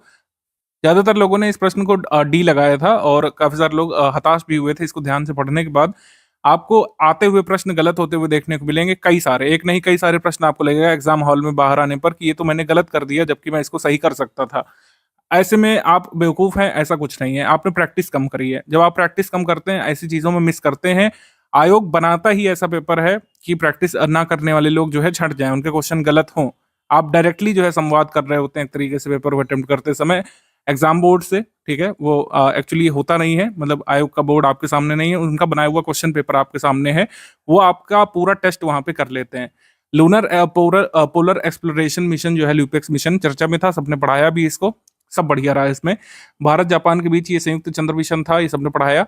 लेकिन ज्यादातर इंस्टीट्यूट्स ने पहली बात तो ये फैक्ट मिस किया कि लैंडर कौन डेवलप कर रहा है, रोवर कौन डेवलप कर रहा है। हमने इसको पूरा पढ़ाया था, लेकिन कई हमारे छात्र भी इसको गलत करके आए जो लोग प्रैक्टिस नहीं किए थे। जब आप प्रैक्टिस नहीं करते हैं तो आप जो है पूरे स्टेटमेंट को ध्यान से पढ़ने का मन नहीं बनाते हैं, आप इसकी तैयारी में ही नहीं होते हैं। कुछ लोगों ने इसको देखा कि अच्छा हाँ जैक्सा शामिल है, लैंडर है, रोवर है, इसरो है, जैक्सा है, तो इसको सही कर दिया, जबकि गलत है। इसमें ध्यान से पढ़िए, लैंडर विकसित करने के लिए जैक्सा जिम्मेदार है, ये रॉन्ग स्टेटमेंट है। लैंडर तो इसरो को बनाना है, रोवर डेवलप करना है जैक्सा को, जापान स्पेस एक्सप्लोरेशन एजेंसी को जो है बनाना है, ठीक है, रोवर, ठीक है। लैंडर किसको डेवलप करना है, इसरो को डेवलप करना है, यहाँ पे उल्टा लिखा हुआ है, तो इस वजह से ये स्टेटमेंट जो है रॉन्ग हो जाता है। आंसर यहाँ पर सी होगा। ये जिन लोगों ने प्रैक्टिस की है उनका नहीं गलत हुआ था, जिन लोगों ने प्रैक्टिस नहीं की उनका ये सवाल गलत हुआ। कई बार ऐसा हुआ है कि स्टडी फॉर सिविल सर्विस ने कई सारे क्विज क्वेश्चन पूछे, ठीक है। कई बार ऐसे ऐसे क्वेश्चन हमको देखने को मिले हैं कि हमने जो है 4 सवाल पूछे आपसे पेड क्विज ग्रुप में, उन 4 को मिलाकर के एक प्रश्न आपके सामने एग्जाम में आ गया। ऐसा ही एक प्रश्न ये था। इसमें east Indian association, national Indian association, Indian society Indian association, इनको हमने प्रैक्टिस कराया कई बार, अब इनको क्रोनोलॉजी में लगाने के लिए पूछ लिया। तो जब तक आपने प्रैक्टिस नहीं करी थी आप यहाँ पे फंस जाते। आपको इंडिविजुअली पूछा जाता तो हो सकता है आप ऑप्शन सेलिब्रेट कर लेते, लेकिन जब इस तरीके का प्रश्न आता है तो प्रैक्टिस का बहुत महत्व बढ़ जाता है। अगर आपने इनकी प्रैक्टिस नहीं की तो आप इसको निश्चित तौर पर क्रोनोलॉजी में नहीं लगा पाते। अन्य भी क्रोनोलॉजी के सवाल आए थे, वो ऐसे ही थे कि आपको प्रैक्टिस की हुई होनी चाहिए। कुछ प्रश्न तो ऐसे होते हैं जिसमें मेरा मानना है कि बिना अभ्यास के आप नहीं कर सकते थे, कितनी पढ़ाई आपने की हो, कितना भी डेप्थ में उस टॉपिक को पढ़ा हो, जब तक आपने वैसे प्रश्नों का अभ्यास ना किया हो तब तक आप नहीं कर सकते थे। उनमें से एक प्रश्न ये आया था 2024 वाले प्रीलिम्स में, सतत विकास की अवधारणा को ब्रिटलैंड रिपोर्ट द्वारा लोकप्रिय बनाया गया था। ये कथन जो है सही है। सेकंड यहाँ पे कहा गया है कि ब्रिटलैंड रिपोर्ट को विकास की सीमाओं या फिर लिमिट टू ग्रोथ के रूप में जाना जाता है। अब यहाँ पर 2 चीजें हैं, या तो आपको पता हो कि ब्रिटलैंड रिपोर्ट द्वारा सतत विकास को जब बताया गया था तो किस रिपोर्ट में बताया गया था, वो रिपोर्ट का नाम आर कॉमन फ्यूचर था, आर कॉमन फ्यूचर था। या तो ये फैक्ट आपको पता होता तब आप इसको एलिब्रेट कर लेते, या तो आपको ये पता होता कि लिमिट टू ग्रोथ रिपोर्ट जो है ये जो है ब्रिटलैंड रिपोर्ट नहीं थी, ये एक्चुअली अलग रिपोर्ट थी। 1972 में आई थी और ये क्लब ऑफ रोम की रिपोर्ट थी, क्लब ऑफ रोम। ठीक, तो इस तरीके से आप कर सकते थे इसको, अगर दोनों में से कोई एक तथ्य आपको पता होता। और इन सभी तथ्यों की प्रैक्टिस हमारी पेड क्विज में कराई गई थी, हमारी टेस्ट सीरीज में कई बार इनसे क्वेश्चन पूछा गया। ऐसे ही माल्थुसियन थ्योरी वाला, जिसने अच्छे से समझा होगा, माल्थुसियन थ्योरी पर हमने बकायदा एक वीडियो दिया था पेड क्विज ग्रुप में, जिससे क्वेश्चन आया। ग्लोबल साउथ ग्लोबल नॉर्थ का कंसेप्ट बताते हुए मैंने एक वीडियो दिया था क्विज ग्रुप में, जिसमें डायरेक्टली क्वेश्चन आया। मैंने पूरा उसमें मैप से समझाया था कि ग्लोबल नॉर्थ कौन सा है, ग्लोबल साउथ कौन सा है, ऑस्ट्रेलिया और इंग्लैंड को ग्लोबल नॉर्थ मानेंगे या फिर ग्लोबल साउथ मानेंगे, सब उसमें बताया आपको। कुछ सवालों में एलिमिनेशन मेथड वर्क कर जाता है, लेकिन एलिमिनेशन करने के लिए भी आपको प्रैक्टिस होनी चाहिए। इब नदी घाटी जो है ये कहाँ पड़ेगी? इब नदी महानदी की सहायक नदी है, तो जाहिर सी बात है ओडिशा में पड़ेगी। अगर इतना भी यहाँ पर कंसेप्ट आपका क्लियर हो गया होता तो आप इसमें एलिमिनेट कर ले जाते। ठीक, हमारा आंसर क्या हो जाएगा इसमें? हमारा आंसर इसमें हो जाएगा सी। बाकी सारे एलिमिनेट हो गए होते अगर आपको पता होता कि इब नदी घाटी जो है ये आपको ओडिशा में देखने को मिलेगी। हमारे स्टडी मटेरियल में भी ऐसा नहीं कि सारे तथ्य नहीं मिलेंगे, लेकिन वही मैंने कहा कि जब तक प्रैक्टिस नहीं होती है, चाहे आपने कितनी बार उसको सही पढ़ा हो, गलत करने की संभावना हमेशा बनी रहती है। क्योंकि आयोग आप देख रहे हैं किस तरीके से इन क्वेश्चन को ऊपर नीचे कर, इन ऑप्शंस को ऊपर नीचे कर रहा है। पहले क्या होता था कि पहले ये होता था कि ए और आर दोनों सही, आर ए की सही व्याख्या कर रहा है, वो ए में दिया रहता था, लेकिन इसको कहीं पर बी में दे दे रहे हैं, कहीं पर डी में दे दे रहे हैं, कहीं पर सी में दे दे रहे हैं, तो इससे आप कंफ्यूज होते ही हैं। तो आयोग आपसे एक कदम आगे रहना चाहता है, लेकिन आपको प्रिपरेशन के दौरान स्टडी फॉर सिविल सर्विस के साथ जुड़ करके आयोग से एक कदम आगे रहना है, तभी जो है आप जो है एक्सेल कर सकते हैं और सुनिश्चित कर सकते हैं अपना कट ऑफ निकालना। अब करंट अफेयर वगैरह की बात हो गई, अब बात कर ले रहे हैं स्टैटिक में कैसे शुरुआत करें, क्योंकि अभी हमारा जो सिलेक्शन मटेरियल है वो तो आपको दिया नहीं गया है, वो तो थर्ड स्टेज में दिया जाएगा। तब तक आप क्या करें इसके बारे में बात कर लेते हैं। सबसे पहले हिस्ट्री में कुछ बेसिक बुक्स हैं और ये हमेशा ही रेलिवेंट रहेंगी, भले ही इनसे बहुत ही कम क्वेश्चन आने लग रहे हैं, लेकिन ये रेलिवेंट रहेगी आपकी शुरुआत के लिए। कई सारे लोग जो बेसिक से शुरू करते हैं वो इधर उधर की चीजें पढ़ करके मिसगाइड हो जाते हैं, उनके फैक्ट क्लियर ही नहीं हो पाते अंत तक। तो वो बेसिक बुक जरूर पढ़िए, आपकी क्रोनोलॉजी एक बार स्पष्ट होगी, उसके बाद जितने भी फैक्ट जो जरूरी होंगे एग्जाम के लिए वो हम आपके स्टडी मटेरियल में तो शामिल करेंगे ही। आगे क्या पढ़ना है हिस्ट्री के लिए? हिस्ट्री के लिए जो है बेसिक बुक की रीडिंग करनी है। बेसिक बुक आपको जो पढ़नी है वो दी गई है हिंदी और इंग्लिश में अलग अलग आपके पेड ग्रुप में ही। बेसिकली आर एस शर्मा वाली किताब है, सतीश चंद्रा वाली किताब है, स्पेक्ट्रम वाली बुक है। स्पेक्ट्रम की जगह हम लोग बिपिन चंद्रा देते हैं क्योंकि स्पेक्ट्रम थोड़ी ज्यादा बड़ी है और उसमें जो तथ्य हैं वो हम ऑलरेडी शामिल कर लेते हैं सिलेक्शन मटेरियल में। तो जो एनसीईआरटी की बेसिक किताब है बस वही उसी की एक रीडिंग रिकमेंडेड है। इसमें बुक को समझने में जिन लोगों को प्रॉब्लम होती है वो स्टडी फॉर सिविल सर्विसेज का यूट्यूब में पापा वीडियो देख सकते हैं। एंशिएंट का, मेडिवल का, मॉडर्न का अलग अलग बना हुआ है, उसकी पीपीटी देखने की जरूरत नहीं है, सिर्फ उसमें जो ऑडियो बताया जा रहा है उसको सुनिए और बेसिक बुक से कंप्लीट कर लीजिए एक बार। ये आगे तक आपको राहत देगा और जो आप मेंस का स्टडी मटेरियल वगैरह पढ़ने जाएंगे तो आपको ऐसा नहीं लगेगा कि एकदम सब नया नया है। बेसिक बुक से डायरेक्टली सवाल नहीं आ रहे हैं आजकल प्रीलिम्स में, लेकिन ऐसा नहीं है कि इसका रिलेवेंस बिल्कुल खत्म हो गया है। आपको शुरुआत बेसिक बुक से ही करना चाहिए। बेसिक बुक जो जो पढ़नी है वो ग्रुप में दे दी गई है और सिर्फ उसी पर रिलाई करना है। पॉलिटिकली सिर्फ एक बुक है लक्ष्मीकांत वाली, उससे आप पढ़िए और उसको पढ़ने के लिए आप जो है स्टडी फॉर सर्विसेज की प्लेलिस्ट की सहायता ले सकते हैं। सारे चैप्टर्स नहीं पढ़ना है, जितने भी चैप्टर्स आपके फर्स्ट स्टेज में हो पाए 35 से 55 दिवस के बीच वो आप कंप्लीट कर लीजिए। बाकी जो स्टडी मटेरियल मिलेगा लिस्ट और कंपाइलेशन पीडीएफ उससे आपका कंप्लीट हो जाएगा। ज्योग्राफी के लिए एनसीईआरटी का महत्व अभी भी है, कई सारे क्वेश्चन अभी भी आते हैं, ठीक है, और डायरेक्टली नहीं भी आते हैं तब भी आपको बेसिक कंसेप्ट एनसीईआरटी से ही मजबूत करने होते हैं ज्योग्राफी के, जिससे आगे जो फैक्ट होंगे वर्ल्ड ज्योग्राफी वगैरह के या फिर फिजिकल ज्योग्राफी के, ह्यूमन ज्योग्राफी के, तभी क्लियर हो पाएंगे जब आपने बेसिक पढ़ा हो। तो एनसीईआरटी क्लास 6 से लेकर 12th की बुक्स हैं। स्टडी फॉर सिविल सर्विसेज की एनसीईआरटी का यूट्यूब वीडियोस का जो प्लेलिस्ट है उसकी सहायता ली जा सकती है। इसमें इसके वीडियो देखते हुए आप बुक पढ़ सकते हैं। बुक के सारे फैक्ट रेलिवेंट नहीं है, खाली कॉन्सेप्ट पर फोकस करिएगा, डेफिनेशंस पर फोकस करिएगा। लेटेस्ट अपडेट आपको आगे की स्टडी मटेरियल में मिलेगा और जो भी होता है करंट अफेयर में तो मिल ही जाता है। कोई ज्योग्राफिकल करंट अफेयर है, कोई नदी चर्चा में है, कोई नदी सूख रही है, कोई ग्लेशियर सूख रहा है या फिर कोई लैंडस्लाइड आ रही है या फिर भूकंप आ रहा है, उसके बारे में तो करंट अफेयर में बताते ही रहते हैं। एनसीईआरटी में सिर्फ बेसिक डेफिनेशंस वगैरह वाला पार्ट देखना है, लेटेस्ट रिपोर्ट वगैरह हम सब करंट अफेयर में अपडेट करते ही है। ठीक, तो जो बेसिक बुक पढ़नी है वो आपको ग्रुप में दे दी गई है। ये BPSCL ऐसे करके कोड दिया हुआ है। बेसिक बुक का मतलब हो गया बी, ठीक है, पापा वीडियो मतलब पी, ठीक है, स्टडी फॉर सिविल सर्विस की समरी हो गई, फिर कंपाइलेशन लिस्टिंग। सीएल जो है ये सबसे लास्ट में मिलेगा, थर्ड स्टेज ऑफ प्रिपरेशन में, इसके लिए वेट करना पड़ेगा। तब तक आप बीपीएस जितना हो सकता है मजबूत करते हुए चल सकते हैं और फिर सेकंड स्टेज में इतना कंप्लीट करने के बाद मेंस का स्टडी मटेरियल पढ़ना शुरू कर सकते हैं।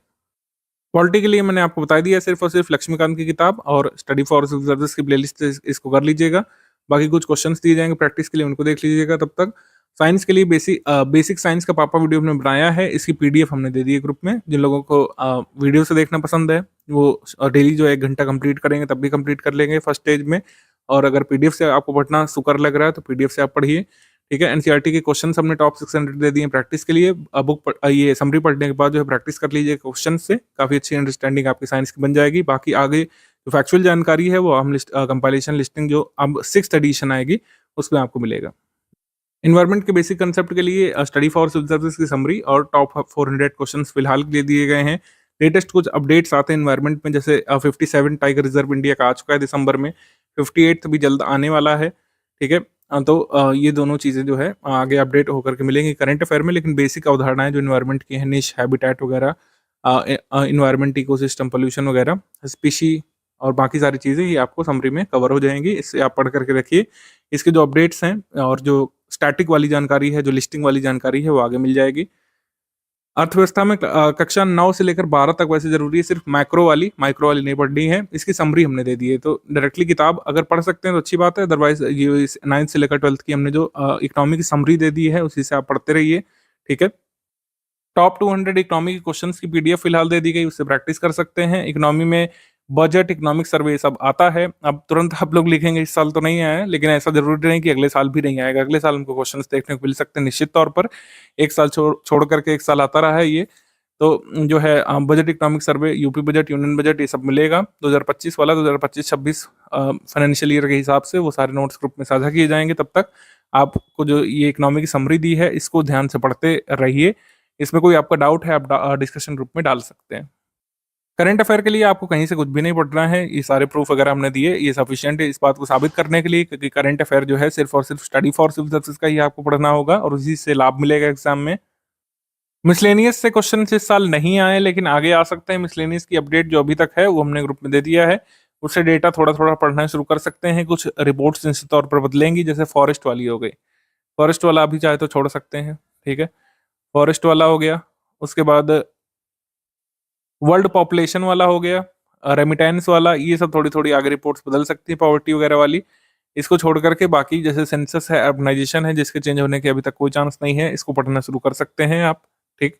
यूपी स्पेशल के लिए, यूपी स्पेशल इस साल के प्रीलिम्स में नहीं आया, लेकिन मेंस का हमारा बहुत इंपॉर्टेंट पोर्शन है। 2 पेपर आपको यूपी स्पेशल के देने हैं, तो यूपी स्पेशल पढ़ना मैंडेटरी है, इसमें कोई इफ या बट नहीं है। प्रीलिम्स के लिए भले ही काम का नहीं रहा, लेकिन मेंस के लिए निश्चित तौर पर काम का है।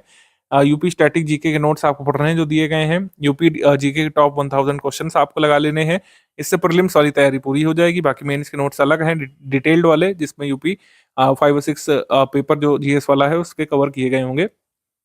इन सब पीडीएफ्स को आपको फर्स्ट स्टेज ऑफ प्रिपरेशन में तैयार कर लेना है। ये प्रायोरिटी लिस्ट वगैरह अभी छोड़ सकते हैं, इसको हम लोग बाद में डिस्कस करेंगे कुछ दिन बाद, जब पेपर नजदीक होगा। मतलब सेकंड स्टेज ऑफ प्रिपरेशन के बाद हम इसको पढ़ेंगे प्रायोरिटी वगैरह, अभी इस पर बात नहीं करते हैं। टेस्ट सीरीज का वगैरह बता चुके हैं शेड्यूल।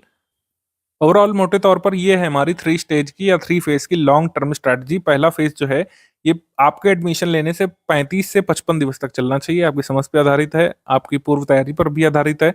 कुछ लोग इस फर्स्ट स्टेज को 35 दिवस में ही पार कर ले जाएंगे, कुछ को 45, कुछ को 55 दिवस या 60 दिवस भी लग सकते हैं। तो इसमें कोई बड़ी बात नहीं है, अगर आप 60 दिवस भी ले रहे हैं तब भी कोई ऐसी दिक्कत वाली बात नहीं है, आप स्लो लर्नर है। बाद में सेकंड स्टेज पर आएंगे, इंटरमीडिएट स्टेज होगा ये। इसमें आपको क्या करना है, प्री और मेंस की इंटीग्रेटेड प्रिपरेशन करनी होगी। तो एक एक करके ब्रेक डाउन कर लेते हैं। सबसे पहले फर्स्ट स्टेज है, फर्स्ट स्टेज यानी शुरुआत का स्टेज है, तो सारी चीजें शुरुआत लेवल पर होंगी। बेसिक कंसेप्ट आपको समझना है। हिस्ट्री बुक्स पढ़ रहे हैं, सारी डेट्स याद करने की जरूरत नहीं है, नोट्स लिखने की जरूरत नहीं है। बेसिक अवधारणाएं बनाइए कि हर चैप्टर में आपसे क्या कहने का प्रयास किया जा रहा है। जो पहला चैप्टर है, दूसरा चैप्टर है, कैसे क्रोनोलॉजी बना रहा है, डायनेस्टीज की क्रोनोलॉजी बना रहा है, धर्मों की क्रोनोलॉजी बना रहा है, और जिन जिन शासकों के बारे में जो बेसिक बातें बताई जा रही हैं वो किस वंश से हैं और किस फेज में आते हैं, और एक दूसरे के कंटेम्प्रेरी रूलर्स कौन कौन से, नई प्रथाएं शुरू करने वाले रूलर्स कौन कौन से हैं, नए वंश की स्थापना करने वाले रूलर्स कौन कौन से हैं, किसने किसको हराया, ये सब बेसिक बातें पढ़ना है।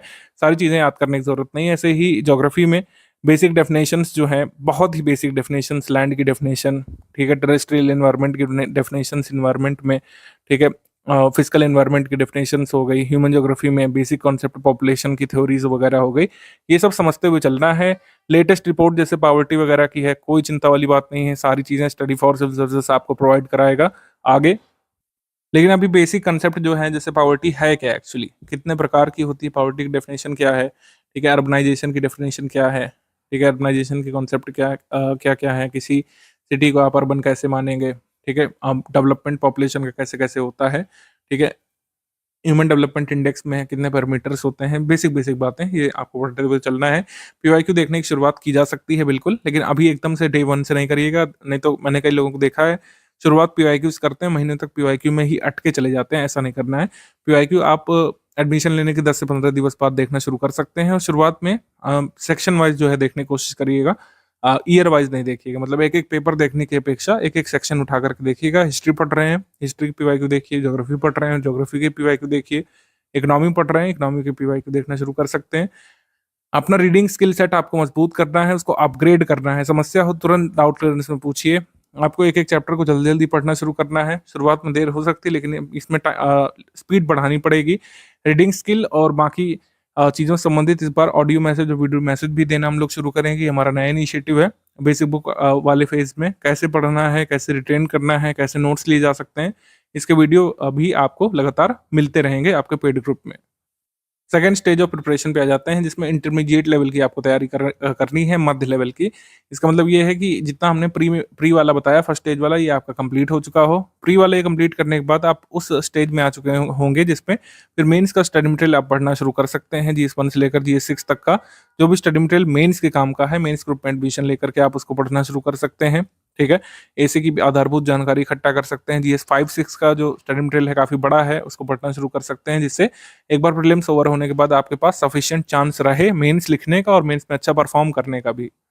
बेसिक बुक कंप्लीट होने के बाद जो आपके सेक्शनल टेस्ट शुरू हो जाएंगे और लगातार पेड क्विज आप लगाना शुरू कर सकते हैं। करंट अफेयर जो आपको मंथली मिलने लगेगा, मंथली वाला तैयार करते हुए चलिएगा। सेकंड स्टेज ऑफ प्रिपरेशन जो है, सबसे लंबा जो टाइम गैप है वो इसी में मिलेगा, शुरू के 35 से 55 दिवस के बाद, और एग्जाम से करीब जो है 80 से 90 दिवस के पहले का जो फेज है, यानी अभी एडमिशन लेने से 50-55 दिवस के बाद का जो फेज है, एग्जाम से जस्ट 3 महीने पहले का, उसमें इंटरमीडिएट स्टेज है। तो ये काफी लंबा आपका फेज चलेगा, 4-5 महीने का। तो 4-5 महीने का गैप इतना सफिशिएंट है कि मेंस का पूरा स्टडी मटेरियल पढ़ा जा सकता है थॉरोली, और पूरी अवधारणाएं मजबूत की जा सकती हैं, हिंदी और एसे तक की, ठीक है। हिंदी, एसे और GS1 से लेकर 6 तक का पूरा स्टडी मटेरियल आप पढ़ सकते हैं हमारे मेंस वाले ग्रुप में एडमिशन लेकर के। और जिन लोगों को लगता है कि वो पढ़ चुके हैं तब भी आपके पास टाइम बच रहा है, तो आप आंसर राइटिंग का भी कोर्स ले सकते हैं 1-2 महीने का, तो आंसर राइटिंग भी अपनी मजबूत कर सकते हैं। थर्ड और फाइनल स्टेज ऑफ प्रिपरेशन है आपका एंड गेम, प्रीलिम्स का एंड गेम, यानी प्रीलिम्स से जस्ट 70 से 90 दिवस का समय। प्रीलिम्स की एग्जाम डेट आ चुकी होगी, इंटरमीडिएट स्टेज के बाद हमें पता चल चुकी होगी, उसके बाद आपको टोटल प्रीलिम्स की प्रिपरेशन करनी पड़ेगी। प्रीलिम्स ओरिएंटेड स्टडी मटेरियल मिल चुका होगा आपको, जिसको हम लोग सिलेक्शन मटेरियल मानेंगे। स्टडी फॉर सिविल सर्विसेज का सारा प्रीलिम्स ओरिएंटेड मटेरियल आपको अपडेटेड मिल जाएगा 2025 के लिहाज से। पेड क्विज लगातार चल रही होगी, पेड क्विज में नंबर ऑफ क्वेश्चंस बढ़ा दिए गए होंगे, कंसेप्चुअल टफ क्वेश्चंस तब तक हम पूछ रहे होंगे आपसे, टेस्ट सीरीज आपको फुल लेंथ वाली मिलनी शुरू हो जाएगी। अदर कोई अपडेट्स जो आगे मिलते रहेंगे आपको, वो हम इसमें साझा करेंगे। तो इस तरीके से आपकी प्रिपरेशन कंक्लूड होगी। अभी आपको ये ओवरव्यू बताया है, इसमें जो भी एडिशंस होंगे या बारीक जानकारियां जो है आगे मिलती रहेंगी। जैसे जब सेकंड स्टेज आपका शुरू हो जाना चाहिए तब आपको वॉइस मैसेज वगैरह मिलेगा, फाइनल स्टेज जब शुरू होने जा रहा होगा तब आपको स्ट्रैटेजी और वॉइस मैसेज वगैरह मिलेगा। जो लोग भी फर्स्ट टाइम प्रीलिम्स अटेम्प्ट करेंगे 2025 वर्ष में, तो उनके लिए काफ़ी जानना जरूरी होता है कि कैसा कट ऑफ जाता रहा है पास्ट के पेपर्स में, पास्ट के ईयर्स में जो एग्जाम हुए हैं प्रीलिम्स के। जीएस पेपर 1 में कैसा कट ऑफ गया था यहाँ पे, जिसमें 150 क्वेश्चंस और 200 मार्क्स का पेपर होता है। तो आउट ऑफ 200 आपको कितने नंबर और आउट ऑफ 150 आपको कितने क्वेश्चंस चाहिए थे अपना कट ऑफ क्लियर करने के लिए जीएस पेपर 1 में और मेंस लिखने के लिए। अभी सब चीज़ें मैं बहुत महत्वपूर्ण नहीं मानता हूँ, क्योंकि जिस तरीके से हर बार ट्रेंड बदल जाता है, कभी इजी पेपर आता है, कभी मॉडरेट, कभी टफ, ये चीज़ हर साल बदल जाएगी, कंसिस्टेंट नहीं रहती। जैसे 2023 में पिछले 5-6 वर्षों का सबसे ज़्यादा कट ऑफ गया था, क्योंकि नंबर ऑफ पोस्ट कम थी और पेपर भी मॉडरेट टू इजी लेवल का आया था। तो 125 मार्क्स आपको चाहिए थे यूआर कैटेगरी के लिए 200 मार्क्स में से, और 150 क्वेश्चंस में से करीब आपको 94 सही क्वेश्चंस यहाँ पे चाहिए थे। लेकिन 2024 का कट ऑफ निश्चित तौर पर गिरेगा और पिछले 5-6 वर्षों का ऐतिहासिक सबसे कम कट ऑफ भी हो सकता है। इवन ये 2020 वाले कट ऑफ से भी कम जाने की उम्मीद इस बार बन रही है। सो ये वेरी करता है, तो पेपर कैसा आया होगा जिस दिन आप अटेम्प्ट करेंगे उस पर डिपेंड करेगा कट ऑफ कितना होना चाहिए। कट ऑफ टारगेट कितना करना है, हमेशा ही जो है आपको 65 प्लस जो है टारगेट करना होगा। 65 प्लस परसेंटेज की अगर हम बात कर रहे हैं, यानी कि आपको कम से कम जो है 95-100 क्वेश्चन का टारगेट पढ़ते समय लेकर के चलना है। स्टडी फॉर सिविल सर्विस की टेस्ट सीरीज में आपको करीब 95-100 क्वेश्चन सही करने का टारगेट रखना है, यानी करीब जो है 2/3 पेपर को आपको डिस्ट्रॉय करने का टारगेट रखना है कि 100 क्वेश्चन हमारे हर हाल में सही निकले। प्रिपरेशन के दौरान आपका ये टारगेट रहेगा, बाकी कई सारी चीज़ें हम आगे आपको अपडेट करते रहेंगे। आगे कुछ पेपर्स होंगे आरओ वगैरह के, हो सकता है सेकंड स्टेज ऑफ प्रिपरेशन तक जब आप पहुंचे तब तक हमको कट ऑफ देखने को मिल जाए। 2024 का भी कैसा रहता है, कट ऑफ बहुत ही कम रहता है, तो उसके हिसाब से आगे आपको टारगेट बताया जाएगा। अभी पढ़ाई के समय आपको 95-100 क्वेश्चन सही करने का टारगेट रखना चाहिए। अभी फर्स्ट स्टेज ऑफ प्रिपरेशन में मायने नहीं रखता है कि किस सब्जेक्ट से कितने सवाल आते हैं, सारे सब्जेक्ट आपके लिए महत्वपूर्ण है, लेकिन जानकारी के लिए आपको बता दिया जाए। हिस्ट्री से इस साल 24 सवाल आए थे और 2023 में भी 26 सवाल मतलब इस बार भी 26 सवाल आए थे 2024 में, और पिछले साल भी 26 प्रश्न आए थे। 2022 में भी 24 प्रश्न आए थे। हिस्ट्री बहुत इंपॉर्टेंट पोर्शन होता है प्रीलिम्स का, मेंस में जबकि इसका वेटेज थोड़ा कम हो जाता है। जी, इस पेपर 1 में इंडियन इकोनॉमी से 15 प्रश्न इस बार आए थे, पिछली बार 11, उससे पिछली बार 4 ही आए थे। तो इंडियन इकोनॉमी अब बढ़ रहा है वेटेज धीरे धीरे, 15 प्रश्न इसमें हो गए हैं। जनरल साइंस के 24 प्रश्न इस बार आए थे। इंडियन पॉलिटी के 22 प्रश्न आए थे। इंडियन ज्योग्राफी के 23 प्रश्न इस बार आए थे। पिछले 5 वर्षों में सबसे ज्यादा, इसी को ट्रेंड बदलना बोलते हैं, जब पिछले 5-6 वर्षों का कुछ रिकॉर्ड टूटता है। जैसे कभी भी 22 से ज्यादा प्रश्न नहीं आए इंडियन ज्योग्राफी वर्ल्ड ज्योग्राफी मिलाकर के पिछले 5 वर्षों में, लेकिन 2024 में रिकॉर्ड टूटा, 23 प्रश्न ज्योग्राफी के आए। एनवायरमेंट इकोलॉजी से 6 प्रश्न आए। यूपी जी के यूपी करंट अफेयर से सिर्फ 1 ही प्रश्न आया, पिछली बार 5, 6, 8 तो होते ही थे। और करंट अफेयर से 30 सवाल इस बार आए, मिसलेनियस से मात्र 3 सवाल आए। तो जो भी सवाल कम हुए, जैसे मिसलेनियस के सवाल कहाँ शिफ्ट किए गए, ज्योग्राफी हिस्ट्री में, और UP current affair UP GK के सवाल कहाँ पर शिफ्ट किए गए, पॉलिटी और जनरल साइंस में। इस तरीके से ये ट्रेंड बदलता रहता है। आर्ट कल्चर से इस साल कोर कोई क्वेश्चन नहीं आया। तो इस तरीके से स्ट्रैटेजी के अंतिम हिस्से पर हैं हम लोग। स्ट्रैटेजी बनाना काफी आसान होता है, एक दिन में बैठ करके हमारी टीम स्ट्रैटेजी ड्राफ्ट कर देती है, और लेकिन स्टडी मटेरियल बनाने में सबसे ज़्यादा समय लगता है, और उसको पूरा एग्जीक्यूट करने में, सारे टेस्ट सीरीज तैयार करने में, पेड क्विज कराने में, लेटेस्ट ट्रेंड और पैटर्न के हिसाब से अपना मटेरियल अपडेट करने में। तो ये फर्क होता है, स्ट्रैटेजी चॉकआउट करने में और उसको पूरा एग्जीक्यूट करने में बहुत अंतर होता है। यही बात स्टूडेंट के लिए भी लागू होती है। स्ट्रैटेजी वीडियो देखना सुनना एक बात है, और डे 1 से लेकर एग्जाम के दिन तक उसको एग्जीक्यूट करना एक बात है। तो दोनों बातों में जो अंतर है, उसका किस चीज़ का अंतर पड़ता है, डेडिकेशन का, हार्डवर्क का और कंसिस्टेंसी का। आपको कंसिस्टेंट रहने की जरूरत पड़ेगी पूरी प्रिपरेशन के दौरान। Basic level, intermediate level, advance level, तीनों में ही स्टूडेंट की मेहनत महत्वपूर्ण रहेगी। कितना आप सीरियस हैं इस चीज़ को लेकर के, यूपीपीएससी को लेकर के, अधिकारी बनने को लेकर के, और अपनी प्रिपरेशन को लेकर, अपनी कंसिस्टेंसी और डिसिप्लिन को लेकर कितना सीरियस है, ये बात मैटर करेगी। और जो लोग इन सारी चीज़ों का समावेश लेकर के चलते हैं, वो अपने आप को एग्जाम के दिन हारा हुआ या फिर जो कह सकते हैं डिसअपॉइंटेड महसूस नहीं करते हैं। स्ट्रैटेजी वीडियो यहाँ से हम लोग खत्म करते हैं। वीडियो नंबर 2 देख लीजिएगा। पेड ग्रुप में स्टडी मटेरियल कैसे देखें वाला वीडियो, पीडीएफ कैसे डाउनलोड कर सकते हैं, कैसे आप प्रिंट कर सकते हैं, ठीक है, कैसे अपने डिवाइस पे रख सकते हैं, बेसिक बातें उसमें बता दी जाएंगी। और बेसिक स्ट्रैटेजी क्या होनी चाहिए हमने बता दिया है। अब आप प्रिपरेशन अपनी शुरू कर सकते हैं। अगर आपने लेट एडमिशन भी लिया 2025 का फर्स्ट वीक में या फिर सेकेंड वीक में एडमिशन लिया है, ये ग्रुप बिल्कुल आप उसी दिन से वैसे ही चालू कर लीजिएगा, कोई इसमें दिक्कत वाली बात नहीं है। अब आप कोई भी लेट नहीं हुए हैं, आगे भी जो ग्रुप शुरू होंगे उसी हिसाब से मैं स्ट्रैटेजी बताऊंगा। जब एकदम सेकंड स्टेज हमारा पार हो जाएगा, एग्जाम की डेट आ जाएगी, तभी हमारी स्ट्रैटेजी बदलेगी। अदरवाइज इसी स्ट्रैटेजी के हिसाब से आपको आगे बढ़ना है 2025 के लिए।